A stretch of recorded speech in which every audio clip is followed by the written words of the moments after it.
En la madrugada del sábado 3 de enero, el ejército estadounidense atacó la capital de Venezuela, Caracas, y otras partes del país. El operativo fue calificado de gran escala por el presidente de Estados Unidos, Donald Trump. En el marco del operativo fueron detenidos el mandatario venezolano Nicolás Maduro y su esposa Cilia Flores. Según la fiscal general de Estados Unidos, Pam Bondi, ambos están acusados de conspiración narcoterrorista y conspiración de importación de cocaína, entre otros cargos, y serán sometidos a juicio en Nueva York.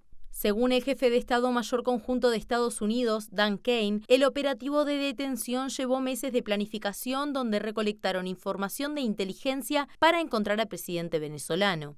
Esta situación se da luego de una serie de ataques y acumulación de fuerzas militares estadounidenses en el Mar Caribe con portaaviones, buques de guerra y más de 15.000 soldados. Sobre el mediodía del sábado, Trump brindó una conferencia de prensa en la que anunció que Estados Unidos gobernará Venezuela hasta que haya una transición segura, adecuada y sensata, además de advertir que se encargará de las reservas petroleras del país por tiempo indeterminado. En la misma línea, el mandatario desestimó la autoridad de la líder opositora venezolana María Corina Machado y consideró que sería muy difícil para ella presidir Venezuela porque no cuenta con apoyo ni respeto dentro del país.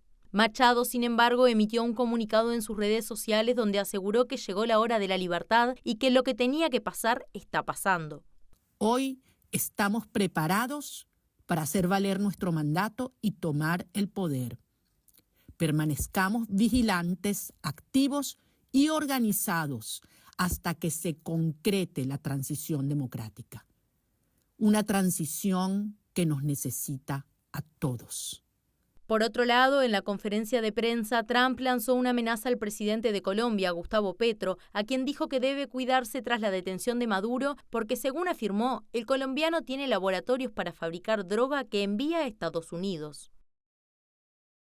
Bueno, bien, ahí una puesta a punto de lo que ocurría tras la incursión militar de Estados Unidos sobre Venezuela, concretamente en Caracas y en algunas ciudades cercanas allí, como, bueno, poníamos de manifiesto, ustedes esto ya lo saben, pero bueno, orden tiene las cosas, justamente.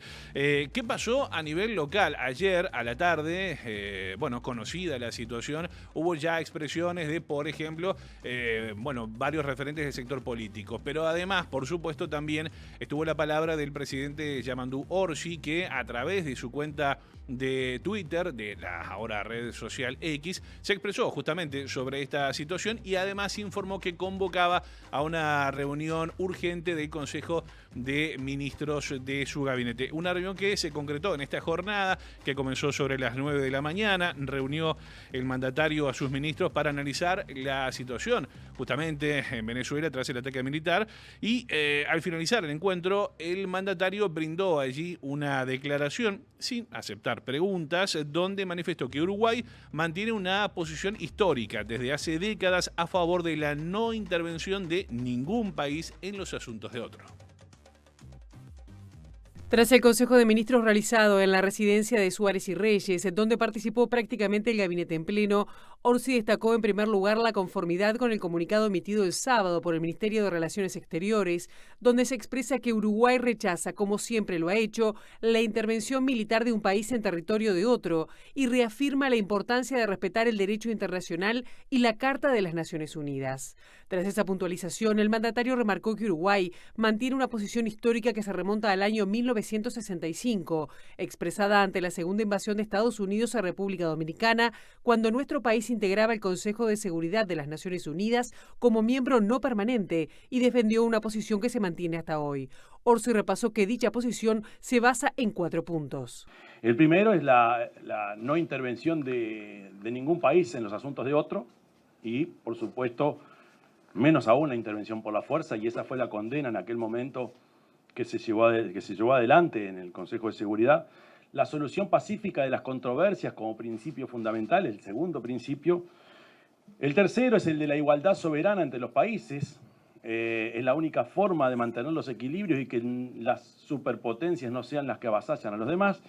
Y el cuarto punto es la defensa del derecho internacional, por lo mismo que dije antes, para que los países más débiles o para que los países todos estén en una situación de igualdad a la hora de definir asuntos de carácter internacional. Nosotros le agregamos en el día de hoy también la defensa permanente del Uruguay a la convivencia y a la vida democrática de los países.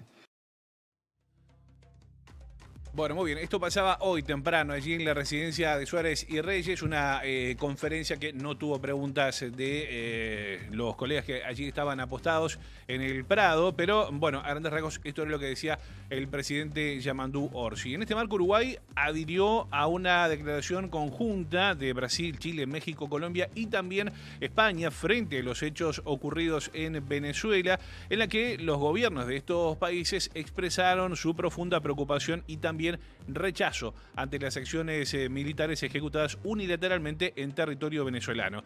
Sin mencionar a Estados Unidos, no apareció el nombre de Estados Unidos en este comunicado, ni tampoco a Maduro directamente. Los países firmantes señalan que las acciones militares ejecutadas unilateralmente en territorio de Venezuela son un precedente sumamente peligroso para la paz y también para la seguridad regional.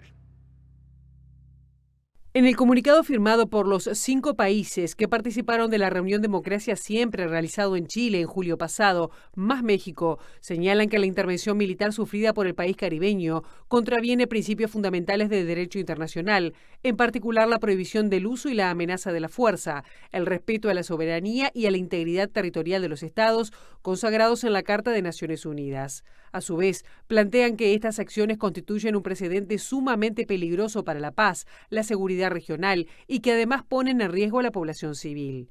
Los 6 gobiernos sostienen que la situación en Venezuela debe resolverse exclusivamente por vías pacíficas, mediante el diálogo sin injerencias externas, y reafirman el carácter de América Latina y el Caribe como zona de paz. Asimismo, exhortan al secretario general de las Naciones Unidas y a los Estados miembros de los mecanismos multilaterales pertinentes a hacer uso de sus buenos oficios para contribuir a la desescalada de las tensiones y a la preservación de la paz regional. Por último, los gobiernos firmantes de la declaración manifiestan preocupación ante cualquier intento de control gubernamental, de administración o apropiación externa de recursos naturales o estratégicos, lo que resulta incompatible con el derecho internacional y amenaza la estabilidad política, económica y social de la región.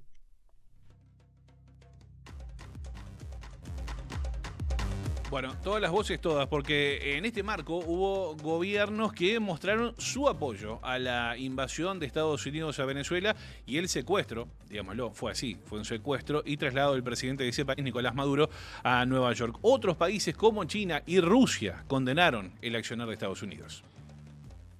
El presidente de Argentina, Javier Milei, el de Paraguay, Santiago Peña, y el electo presidente de Chile, José Antonio Kast, apoyaron la acción del gobierno de Donald Trump y celebraron la captura de Maduro y su salida del gobierno de Venezuela. La primera ministra de Italia, Giorgia Meloni, consideró legítimo el ataque de Estados Unidos en Venezuela para defenderse del narcotráfico, aunque precisó que la intervención militar de un país extranjero no es la vía para acabar con una dictadura. El presidente de Francia, Emmanuel Macron, celebró la caída de Maduro y pidió que Edmundo González Urrutia, a quien reconoce como el ganador de las elecciones en Venezuela en 2024, pueda asegurar la transición lo antes posible. En tanto, el gobierno chino expresó este domingo su grave preocupación por la captura de Maduro y de su esposa Silvia Flores, pidió su liberación inmediata y reclamó que la crisis se resuelva mediante diálogo y negociación.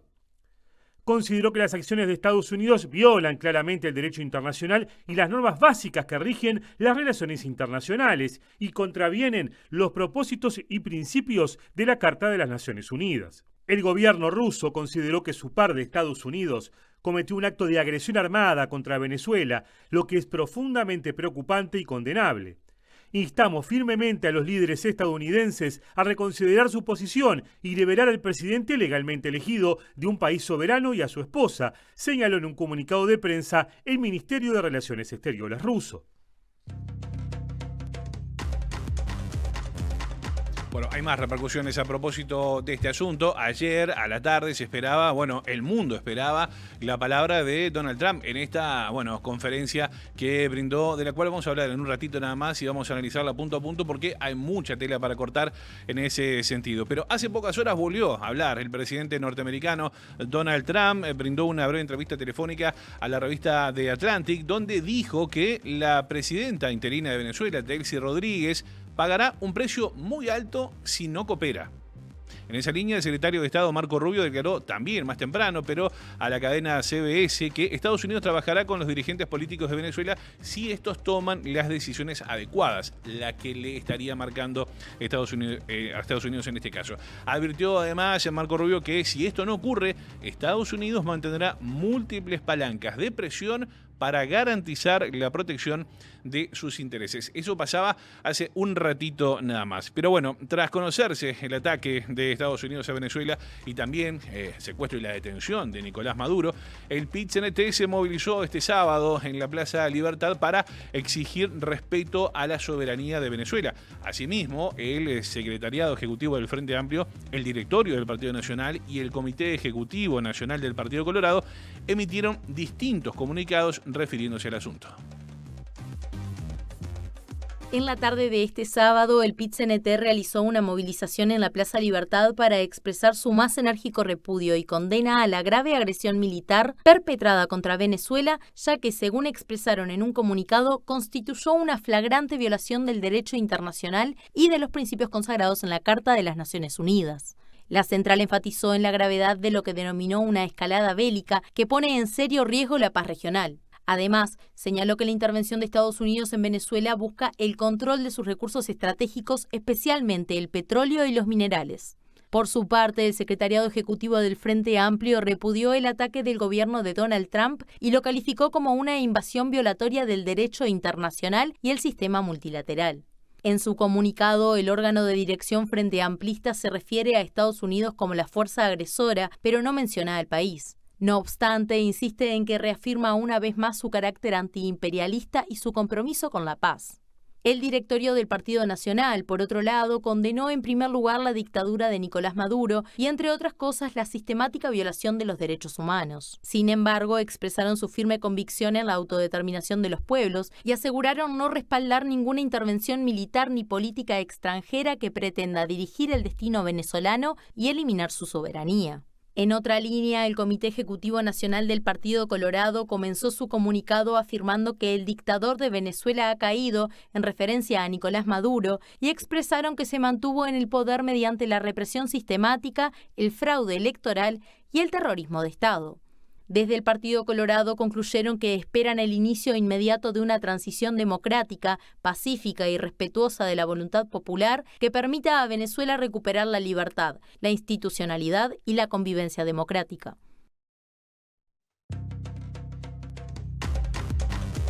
Bueno, muy bien, estaban las repercusiones políticas que se dieron a conocer ayer a la tarde, varios comunicados bastante disímiles en algunos casos. Le quiero agradecer a toda la gente que se está comunicando con nosotros a través del chat de YouTube. Son una cantidad que están sintonizando esta edición especial de MD Noticias. Hay un montón de mensajes que en un rato vamos a compartir algunos. Gracias de verdad por acompañarnos.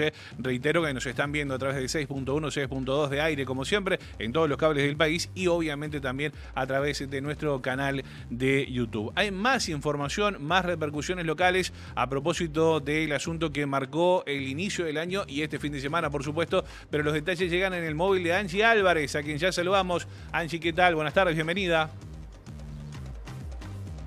Buenas tardes, Josema, y a todo el equipo que está por allí acompañándonos. Y bien decíamos, ¿no? Se escuchaban algunas repercusiones allí de lo que fue este ataque de Estados Unidos a Venezuela. Uno de los comunicados que se emitió el día de ayer vino de parte del Partido Comunista del Uruguay, el espacio 1001, y estamos junto a uno de sus representantes, el diputado Daniel Diverio, con quien vamos a estar ampliando un poco en la posición del Partido Comunista del Uruguay. Daniel, muchas gracias por estos minutos. Quería consultarte en principio cómo toman ustedes este ataque, qué posición toma el espacio 1001.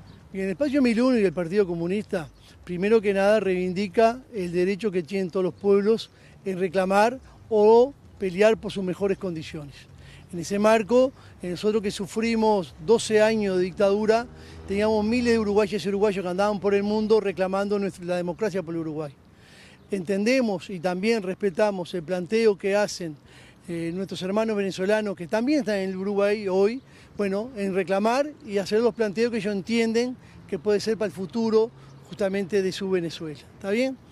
Dicho esto, lo que nosotros decimos que separamos lo que es el oportunismo de Estados Unidos, que permanentemente ha sido un papel protagónico en lo que tiene que ver la injerencia en nuestra América Latina. Yo recién hablaba de lo que fueron los golpes de Estado en América Latina con la incidencia de la CIA en todos esos golpes de Estado. Pero en los últimos tiempos también ha tenido injerencia en lo que tiene que ver en las democracias. Recuerden lo que ha sido la amenaza y la injerencia en lo que fueron las elecciones en la Argentina, diciendo, bueno, si no gana mi candidato, Argentina no va a recibir los 20.000 millones de dólares que nosotros le prometimos y van a pasar hambre.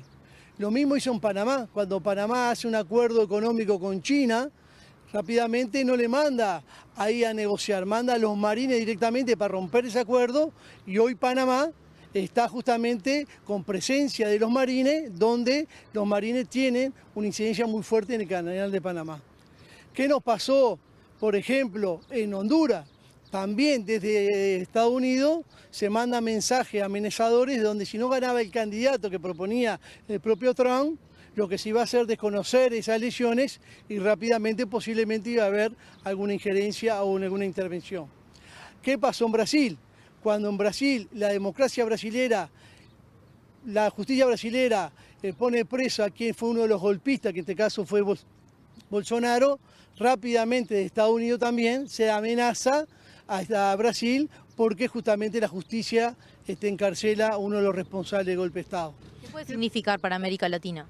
Nosotros creemos que para América Latina tiene que ser por lo menos una alerta de una situación que es complicada, ¿no? Y está claro que nosotros también entendemos que América Latina, que ha sido de las regiones que no tenía ninguna intervención bélica en el mundo, hoy tuvimos una intervención bélica en Venezuela, ¿verdad?, con las consecuencias que tuvo, y la verdad que nosotros vemos con mucha preocupación de que a partir de la fortaleza, de lo que tiene que ver el imperio con su maquinaria de guerrerista, bueno, amenace cualquier pueblo de América Latina cuando entiende de que justamente sus objetivos no se están cumpliendo. Y por supuesto que también se le cae la careta cuando dicen solo queremos los recursos naturales, los recursos energéticos que tiene América Latina que son para los americanos que son de Norteamérica. Entonces yo creo que por eso nosotros estamos rechazando, por supuesto, la injerencia de Estados Unidos en América Latina, justamente en lo que tiene que ver en los desarrollos de nuestros pueblos.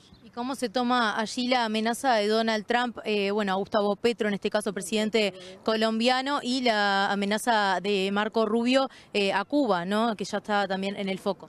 Está la amenaza hacia Cuba de Marco Rubio y también al propio Petro, que también es un presidente electo, que tiene sus opiniones, se podrán acordar o no, pero no se puede estar amenazando de apresar simplemente porque se opina diferente. Entonces yo creo que Estados Unidos tiene una gran dificultad hoy en el mundo a partir de su retroceso en su presencia hegemónica en lo que tiene que ver la política internacional, porque ya no es un mundo unipolar, y ese retroceso, ese declive que tiene el imperio, lo vuelve más agresivo y por supuesto esa agresividad muchas veces se desarrolla en los países que están en desarrollo y eso es lo que vemos con mucha preocupación y es lo que nosotros estamos justamente denunciando y estamos rechazando contundentemente desde el Partido Comunista.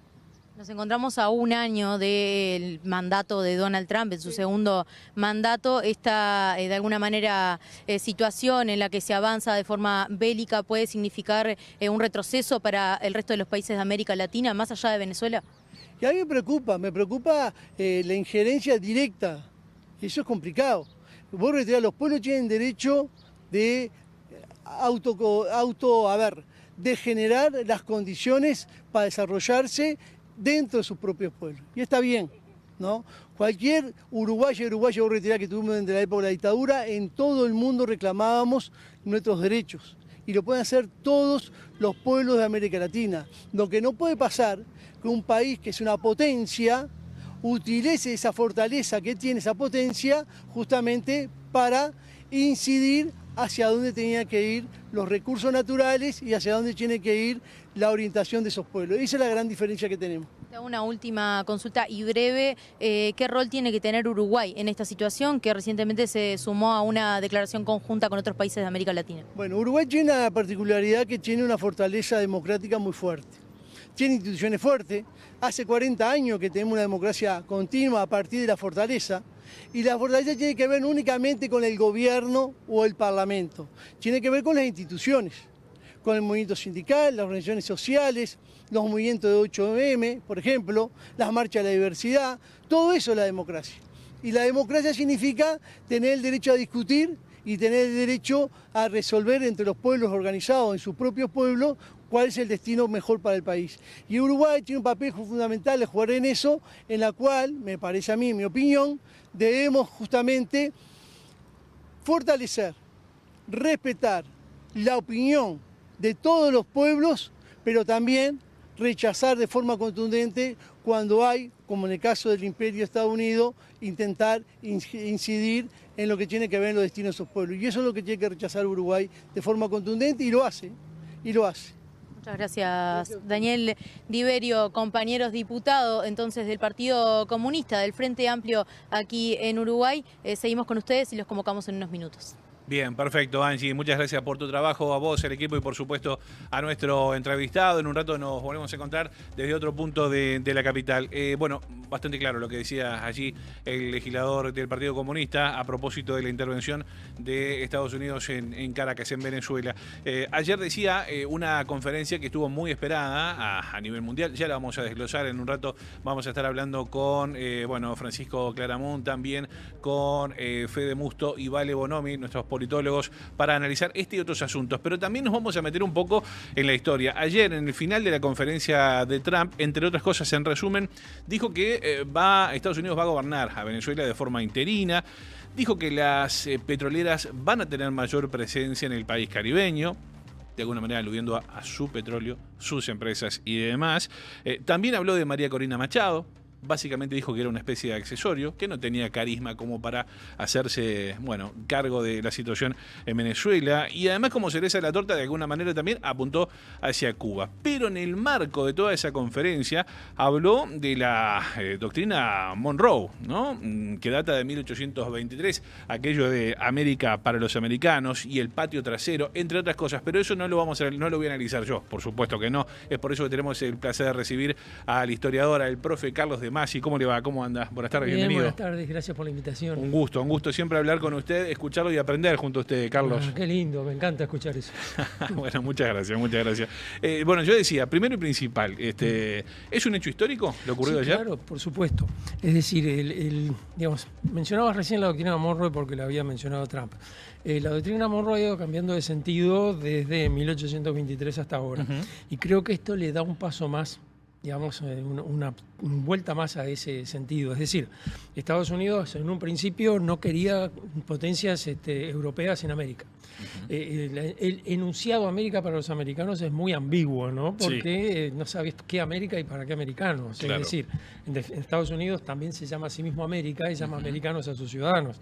Así que, queda en ese espacio. Exacto. Pero a partir de finales del siglo XIX, principios del XX, de la intervención en Cuba y etcétera, ya ahí empieza a ser, una idea de apropiación, es decir, como que Estados Unidos tiene ciertas capacidades especiales para dirigir en América Latina, la orientación de los gobiernos. No hay la injerencia europea, decía la doctrina de alguna manera, pero asumiendo una potestad de ser el padre de la región. Ahí está, cuando Monroe lo dijo, no despertaba ningún temor. Estados Unidos era nadie, pero sí con Teodoro Roosevelt, por ejemplo, en 1902-1903, hace una intervención en Venezuela, precisamente, pone los buques, y allí como que empieza a mostrar, después de la intervención en Cuba, otro manejo, otra interpretación de la doctrina Monroe que se va a completar en la invención del Estado de Panamá, para hacer un canal en ese lugar.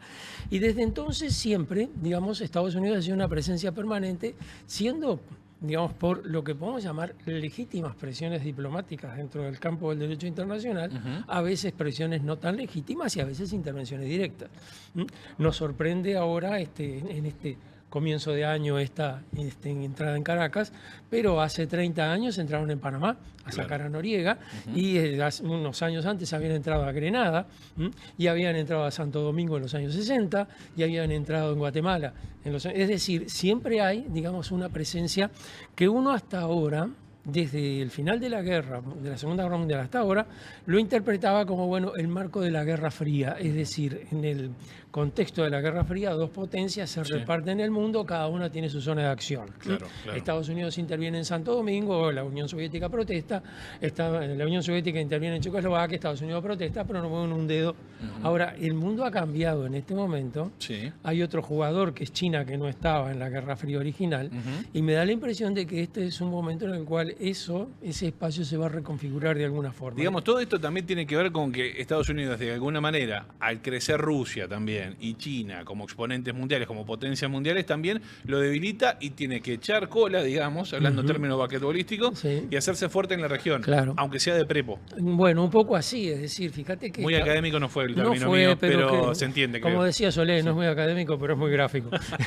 Digamos, el punto está ahí, es decir, en este contexto, si uno mira la situación de Estados Unidos cuando termina la Segunda Guerra Mundial, que es la potencia mundial por lejos, y ve lo que ha sido Estados Unidos en el correr de la segunda mitad del siglo XX, que ha ido perdiendo gradualmente ese peso y ha ido viendo cómo aparecen, digamos, otros que le disputan esa hegemonía.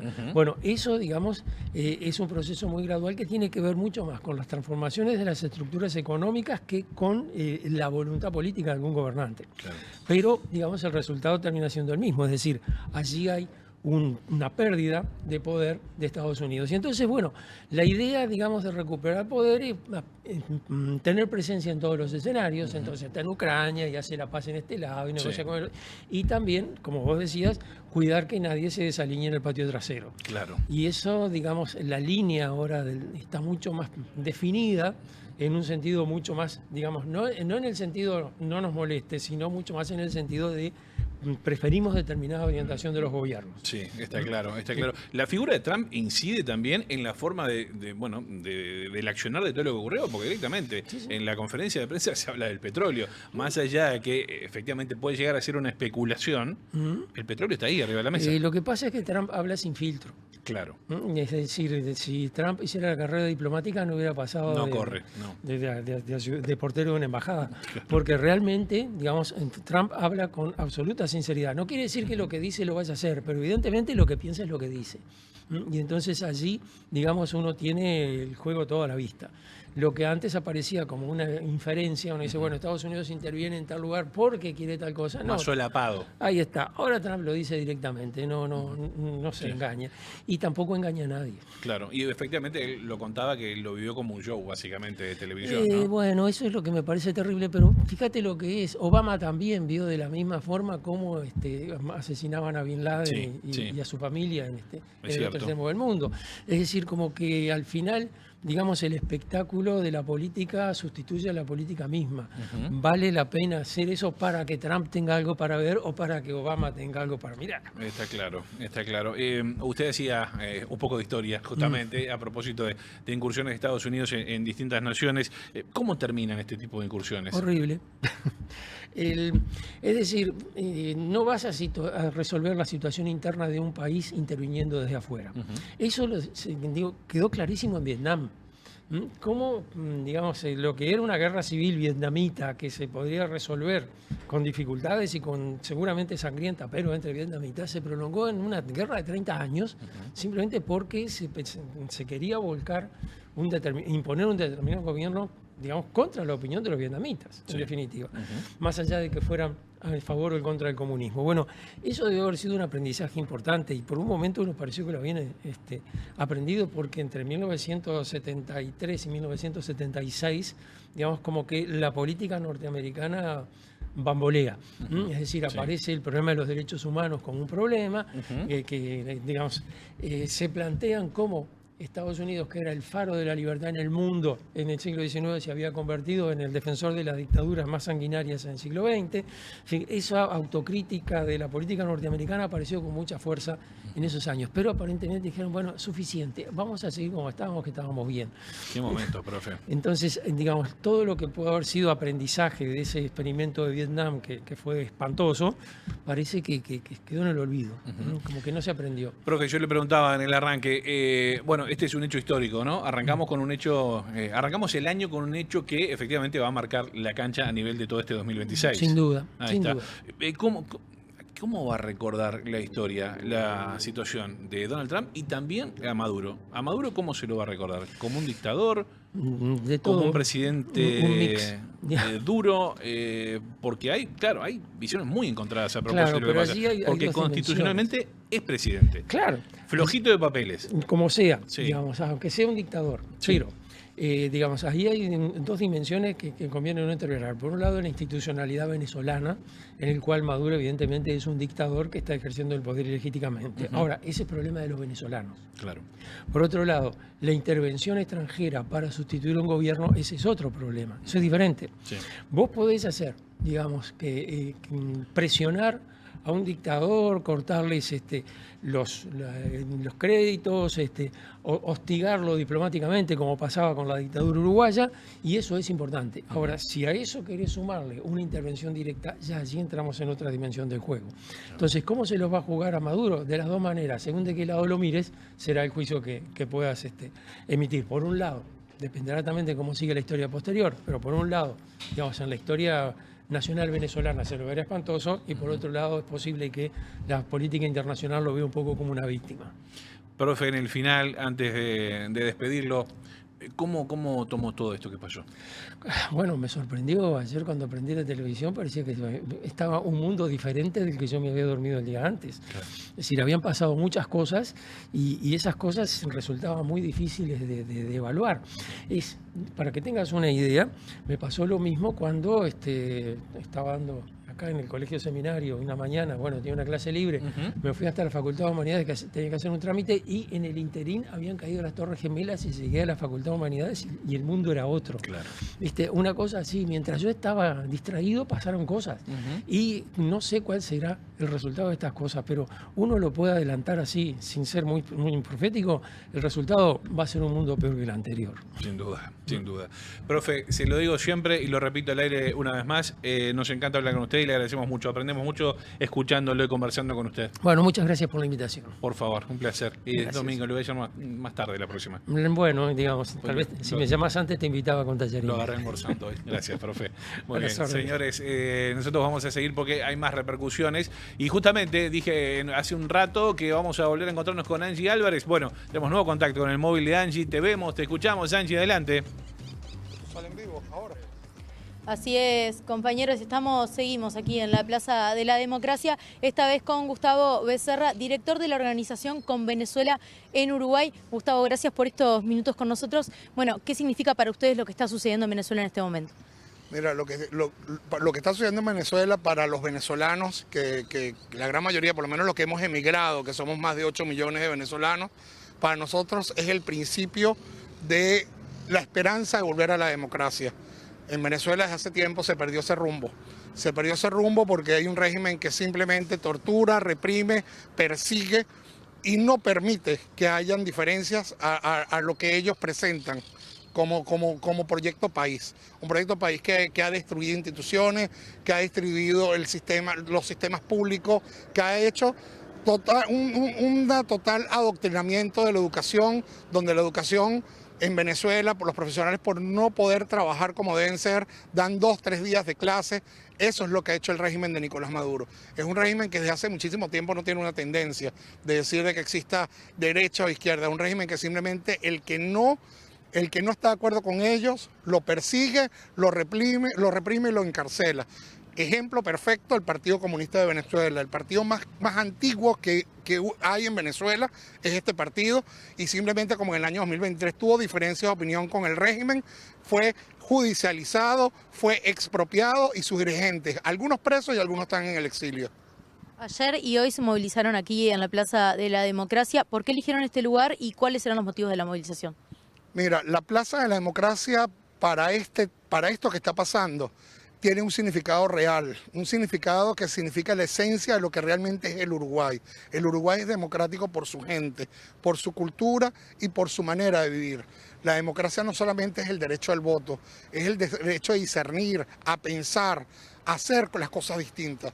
Y eso se permite en Uruguay. Tomamos la Plaza de la Democracia porque eso es lo que significa. Y para nosotros, lo que está sucediendo en este momento, para nosotros es muy significativo. Sencillamente porque se está comenzando a desmoronar un régimen. Mira, nosotros, si tú me preguntas a mí, Nosotros queríamos de que esto fuese una transición pacífica. Y cuando te digo una transición pacífica, es que desde hace muchísimos meses se le ha dado la oportunidad al régimen que decline. Este es un régimen que desde el año 2023 se le ha ido cayendo las máscaras y máscaras. Y se ha ido mostrando el carácter criminal que tiene el régimen. No solamente en lo que es la dictadura, en lo que es el tráfico de drogas, en lo que es el tráfico de recursos naturales, en lo que es la trata de personas.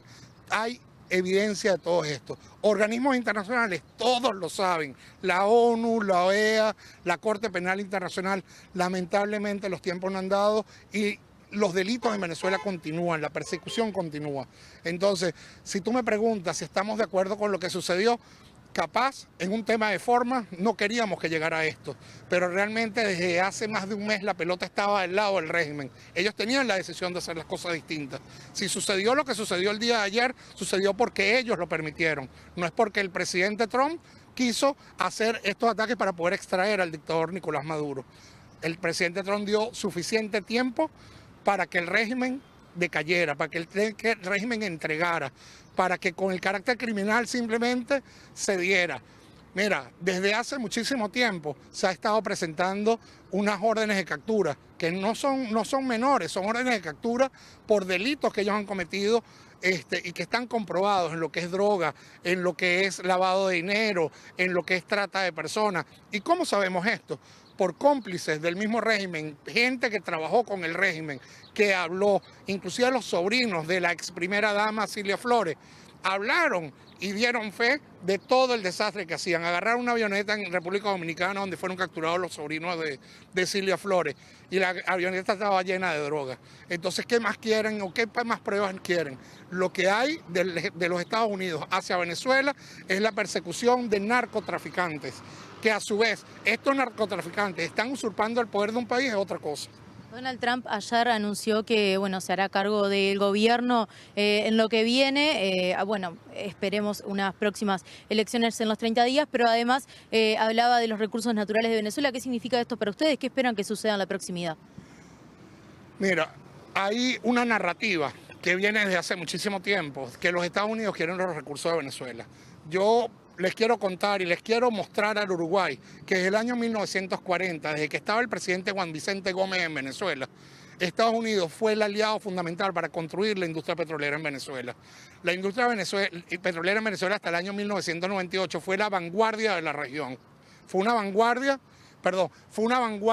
ejemplar, fue una industria modelo para el mundo. Entonces, si ustedes me quieren decir de que Estados Unidos se quiere quedar con el petróleo, yo difiero de eso. Estados Unidos quiere hacer negocios transparentes. ¿Sabes quiénes quieren hacer negocios turbios con el petróleo nuestro? Lamentablemente, el régimen cubano, el régimen iraní, los chinos y los mismos rusos.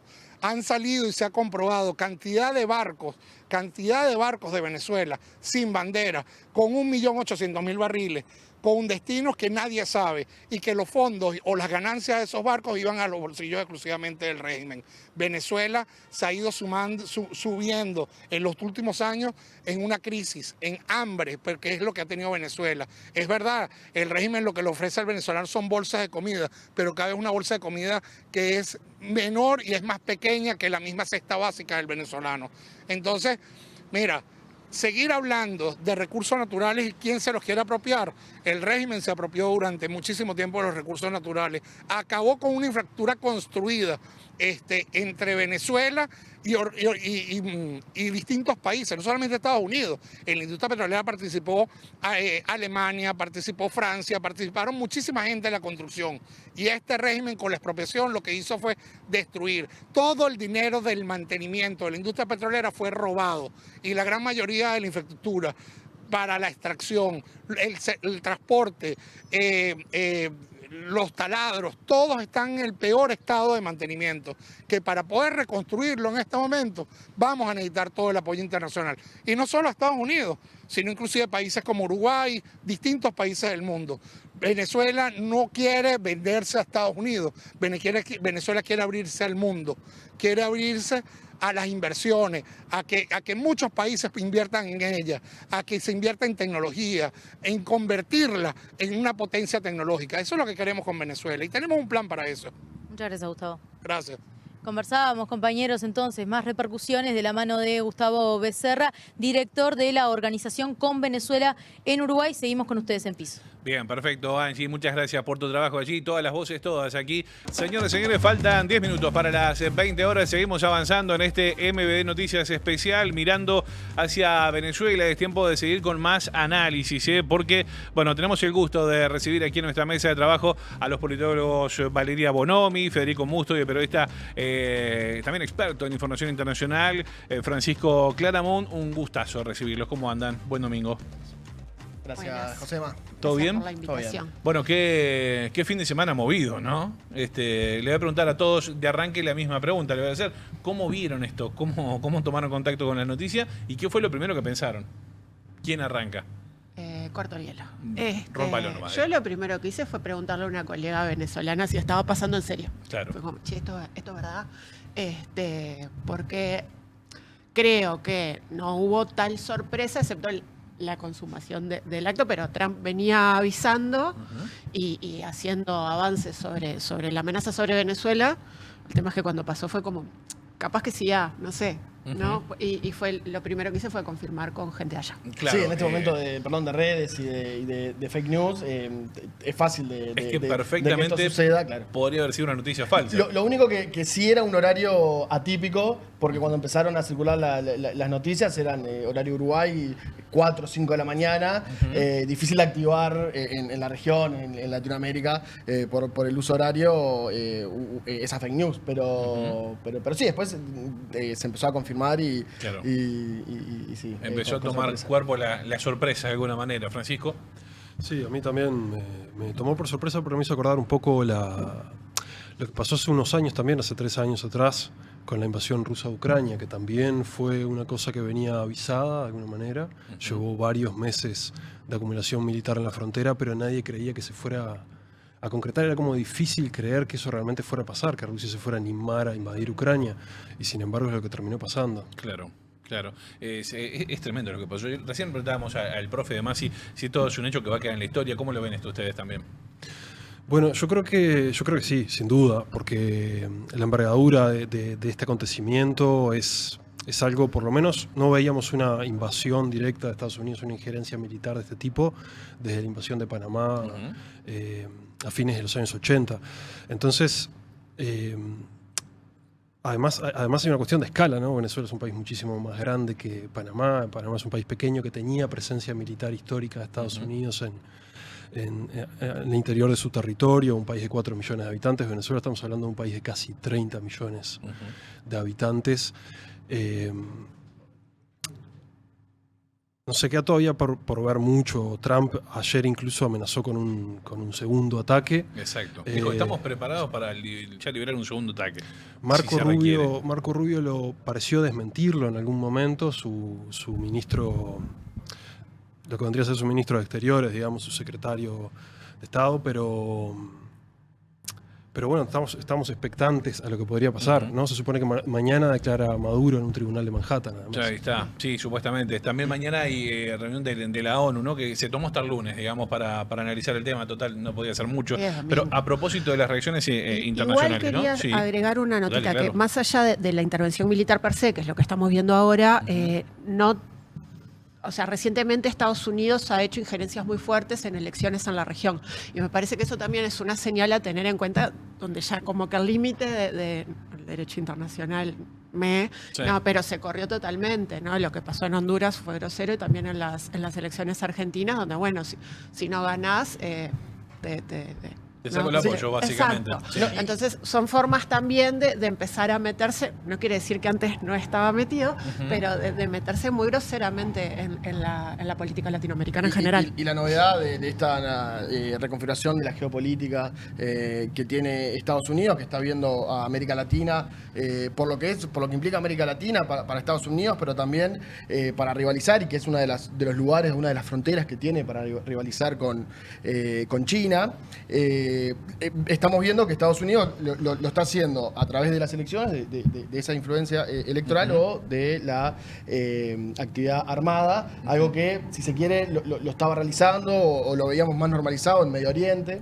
después sobre todo a principios de este siglo. Sí. Pero ahora vemos que Estados Unidos con esta cuestión de querer reordenar geopolíticamente el mundo y está empezando por América Latina, está dispuesto a tomar todas las iniciativas, ya sea la electoral, la influencia económica y también ahora la militar. Y parece que también, bueno, sin filtro de alguna manera, ¿no? Porque ya habla abiertamente del petróleo y demás, ¿no? A propósito de reacciones internacionales, la ONU convocó, decíamos, reuniones de emergencia, no tanto porque se tomaron el tiempo, va a ser mañana el lunes. Europa pide explicaciones, China y Rusia denuncian la agresión. América Latina quedó partida al medio, de alguna manera, ¿no? Porque, por ejemplo, en Argentina, Milei celebró el secuestro y la captura de Maduro, respaldó la operación. Brasil, Lula condenó la intervención, habló de violación de la soberanía. México rechazó el uso de la fuerza, pidió una salida diplomática. Cuba calificó el operativo como terrorismo de Estado. Colombia, Gustavo Petro pidió justamente una reunión urgente de la ONU. Chile, ahí hay una división interna porque Boric critica la intervención, Kast la celebra de alguna manera. Paraguay apoyó una transición democrática sin avalar la fuerza. Y Uruguay, expresó la preocupación y reafirmó justamente el respeto al derecho internacional. Esto de alguna manera nos da como una lectura final que la región queda dividida, claramente. La izquierda, pide la soberanía, el derecho internacional, el respeto a la soberanía y también el derecho internacional. Y la derecha, de alguna manera, marca esto del fin del chavismo. ¿Ustedes lo ven así? ¿El fin del chavismo? Bueno, por lo pronto no parece ser el fin del chavismo. No solo Venezuela sigue siendo gobernada por el chavismo, hasta este momento al menos, sino que incluso es muy difícil hacer futurología en este momento, ¿no? Y hacer predicciones. Pero no sé qué van a decir mis compañeros de mesa politólogos, pero el chavismo es más allá de la pérdida de popularidad bastante pronunciada que viene teniendo en la última década sobre todo, sigue siendo un movimiento muy fuerte en las instituciones, muy fuerte en la institución militar venezolana, lo vimos con lo que pasó en las últimas elecciones.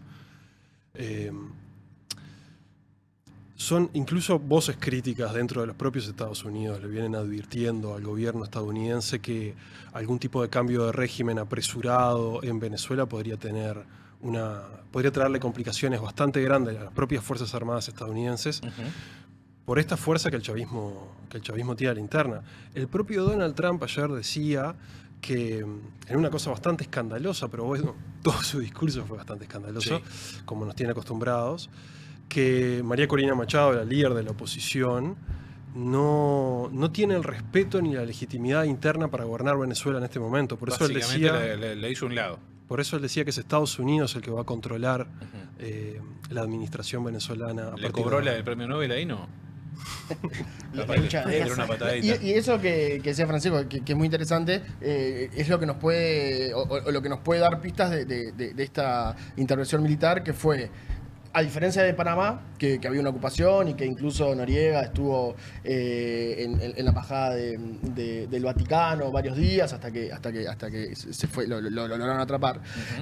Fue una intervención quirúrgica, como dijeron ellos. Ahora igual salieron cifras de muertos militares y civiles, pero fue rápida, no se veía venir, y solo se secuestraron al presidente solamente en la cantidad, no en la importancia, solamente al presidente y a la primera dama. No hubo una, se quiere, una captura más en términos numéricos de sacar al chavismo. De verdad, el chavismo sigue estando. De ir a buscar a otra gente, digamos. Exacto, porque hay un know-how y hay una manera de que el país tiene que seguir funcionando, que es a través de las personas que están gobernando ya hace. Hay un detalle no menor, no estamos hablando de un secuestro, una incursión militar de un país a otro país que tiene su soberanía y demás, y van directamente a buscar al presidente y a su esposa en ese país. O sea, me parece bastante grave. Ahí hay dudas también de la cuestión interna, ¿no? Sí, claro, de que no fuera vendida la ubicación y demás, ¿no? Como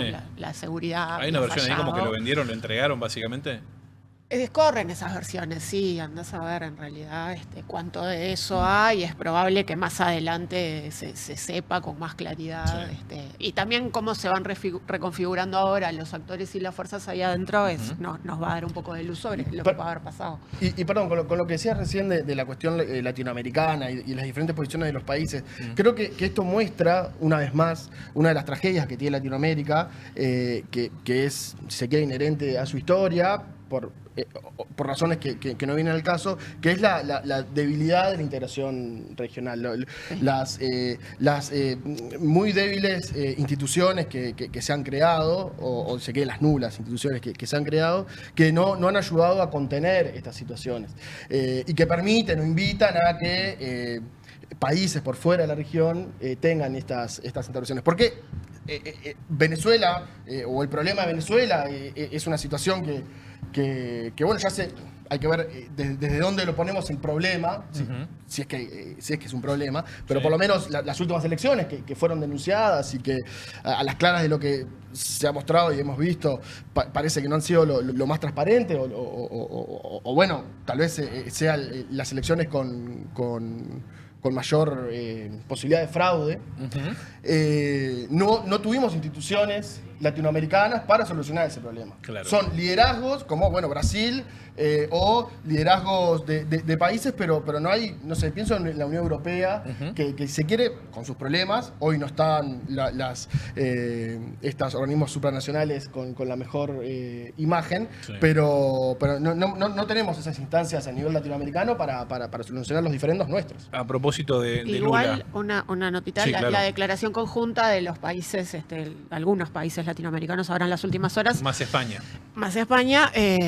Simbólicamente es interesante de ver. Sí, pero son ideológicos. Claro, o sea, no tiene peso tampoco, ¿no? Es un canto a la bandera, pero no igual mencionen... es una nota interesante que, bueno, se haya logrado. ¿Y que no mencionen Estados Unidos tiene un significado? Bueno, yo creo que en este momento nadie quiere comprarse un problema con Estados Unidos, un problema directo, porque Estados Unidos está dando muestras de que no va a tolerar, sobre todo en su área de influencia, el hemisferio occidental no va a tolerar, digamos, una crítica frontal a su hegemonía. Pero a mí me hacía pensar esto que decían recién acerca de la división latinoamericana, salvando los millones de diferencias, pero también es un fenómeno similar al que vivió Medio Oriente en su momento con las invasiones estadounidenses, que fue incapaz, digamos, por un montón de divisiones políticas e ideológicas que lo atraviesan a sus distintos regímenes, sus distintos gobiernos, enfrentar de manera mancomunada la injerencia estadounidense militar en esas zonas cuando la invasión en Afganistán o la invasión a Irak o la desestabilización y el ataque a Libia. Lamentablemente a los latinoamericanos está pasando algo similar, que estamos siendo incapaces de defender, digamos, la soberanía de nuestro propio continente en frente de una potencia mundial cada vez más agresiva y cada vez más explícita, digamos, en su potencial justamente violento, militar. Sí. Y hoy lo decíamos, ¿no? También es que no hay nada solapado, está todo ahí, a cartas vistas. Yo le quería preguntar qué rol juega Brasil en este caso, Lula, que ahí lo vemos, como líder regional justamente. ¿Cuál es la postura que tiene que tomar Brasil siendo el gigante de Sudamérica? Bueno, lo mismo, o sea, el problema es que Brasil tiene elecciones próximas y puede ser hoy un líder importante, pero si mañana no ganan las elecciones y queda sin poder real, va a ser una voz simplemente que va a marcar una postura, pero no va a tener poder real. Pasó lo mismo cuando gobernaba Jair Bolsonaro. O sea, es importante, genera un eje o una guía dentro de los gobiernos progresistas o de izquierda, porque los gobiernos de derecha o más cercanos, hoy por ejemplo Argentina y que están más alineados con Estados Unidos, no es un líder para ellos.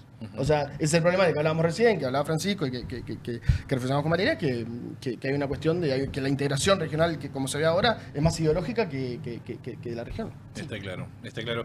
Recién mencionamos también a Delcy Rodríguez, que por estas horas está presidiendo Venezuela. Y también repasamos algo que decía Trump en una entrevista telefónica con la revista The Atlantic, donde dijo que la presidenta interina hoy de Venezuela, Delcy Rodríguez, si no coopera con Estados Unidos directamente, va a pagar un precio muy alto. ¿Es una nueva amenaza esta?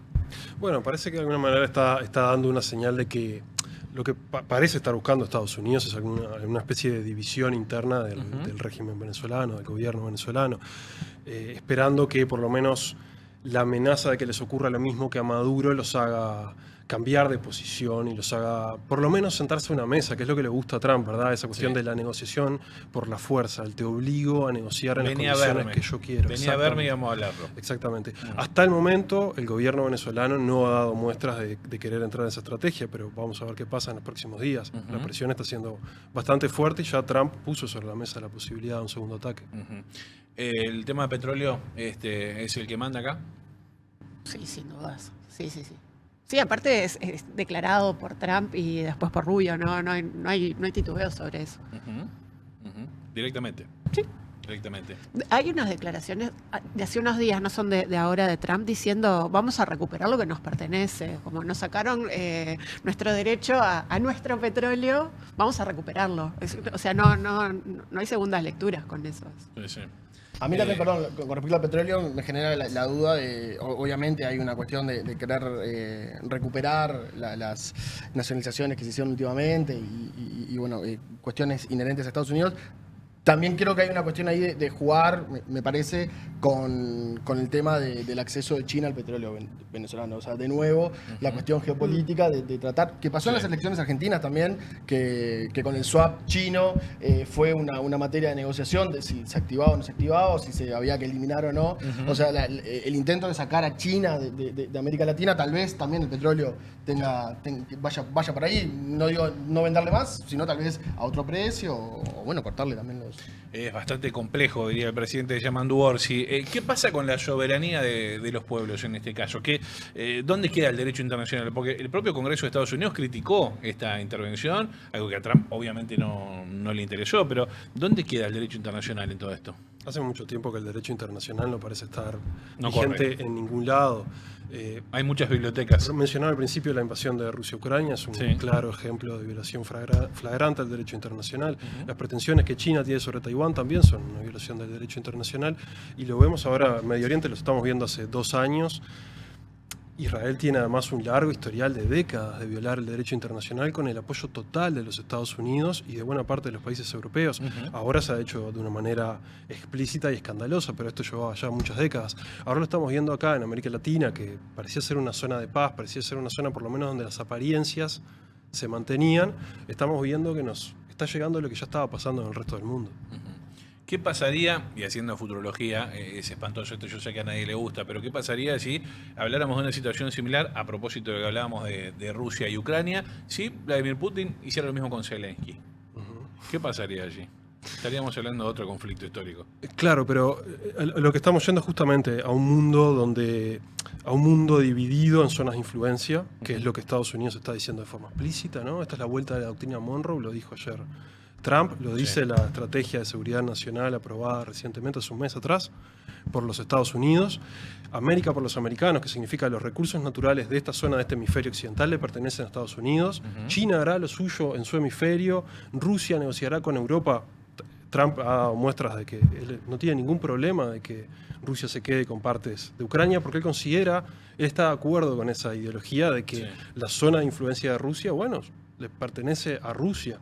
Ahora, mi zona de influencia, dice Trump, es América Latina, me pertenece a mí. China no puede venir a sacar el petróleo venezolano porque es mío. Es mi patio trasero. Exactamente. Qué complejo eso, ¿no? Acá estamos hablando de petróleo, pero y si habláramos, estamos en el final ya prácticamente, pero les tiro la última, y si habláramos del agua... Y bueno, también es... Pensando en el Río de la Plata y pensando también que un Javier Milei, presidente hoy de la República Argentina, es muy afín a Trump. No solo el agua, hay varios recursos naturales que son de interés. Hoy en día no los minerales, el litio sobre todo, en Bolivia, Chile y Argentina, el agua acá. No es solamente el petróleo, hay otros recursos que pueden llegar a ser de interés y generar algún tipo de conflicto más adelante. Es muy difícil prever cómo se va a dar el curso de las cosas, pero sí, seguramente más adelante pueda suceder. Quiero lo último y algo polémico, creo que para dejar abierto el debate, en algún momento... Mire que el chat de YouTube está prendido fuego. Un saludo para los amigos del chat. Creo que en algún momento se discute, pero no tan claramente, es la influencia de China en los países cuando viene con sus inversiones y con la apertura de importaciones y lo que implica. El ejemplo de África en general ha tenido problemas a nivel de desarrollo interno. Creo que, esto no digo darle la razón a la nueva doctrina Monroe y al América para Americanos, pero estamos en ese problema de la desintegración latinoamericana que no nos permite ver cuál es nuestra vía de desarrollo. Si es China, con exportar materias primas e importar o si es Estados Unidos, o cuál es esto parece un debate de los 60, ¿no? O sea, ¿cómo hace América Latina para desarrollarse? Y a veces el atajo de China por las inversiones también puede ser problemático. Una reflexión final, Francisco, a propósito de todo esto. Bueno, me quedo con eso último que decía Federico, que esto parece los años 60. Claro que hay enormes diferencias y que el mundo ha cambiado mucho, pero pareciera que estamos volviendo a una época justamente de zonas de influencia bien delimitadas a nivel internacional, donde el recurso a la fuerza está totalmente naturalizado por parte del que tiene más fuerza, justamente, por parte del poderoso, y donde los países dependientes o las economías, como se les llama a veces, subdesarrolladas, como la nuestra, tienen justamente el desafío de hacer valer su soberanía ahora en un mundo donde eso ya es papel mojado, donde si no logramos tener algún tipo de integración y algún tipo de contrapeso regional a las pretensiones de nuestra potencia de turno, es complicado para nosotros. Vaya si será complicado. Bueno, pero bueno, hay mucha tela para cortar a propósito de este tema. Les agradezco a todos. Francisco Claramunt, bueno, el amigo Fede Busto, Vale Bonomi, gracias de verdad por estos minutos. Gracias a ustedes. Y por responder tan rápido también a la llamada de requerimiento de este domingo. Así que gracias, muy amables. Muy bien, y nosotros estamos en el final.